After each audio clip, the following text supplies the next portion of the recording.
পর্বতের উপর দাঁড়িয়ে মনে হয় আকাশটা খুব কাছে, কিন্তু বাস্তবে কি তাই?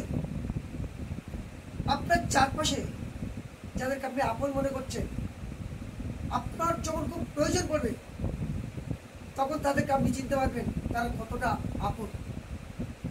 রক্তের সম্পর্ক কি শেষ কথা?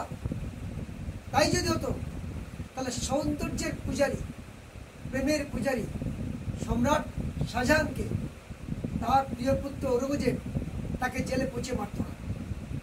আপনার কঠিন সময়ে, আপনার বিপদের দিনে যিনি পাশে থেকে আপনার কষ্টটা অনুভব করছেন বা সাহায্য করছেন, সে রক্তের সম্পর্ক হোক বা না হোক, সেটাই হচ্ছে প্রকৃত সম্পর্ক। আর সম্পর্কের গভীরতা শুধু কিছুটা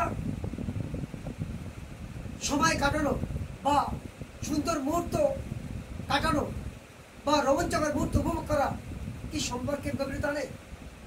নাকি চরম বিপদের দিনে বা অ্যাডভার্সারির মধ্যে পরস্পর প্রতিশ্রুতিবদ্ধ থাকা বা একসঙ্গে লেগে থাকা সম্পর্কের গভীরতা নিয়ে আসে? সেটাই আপনাদের সামনে রাখলাম।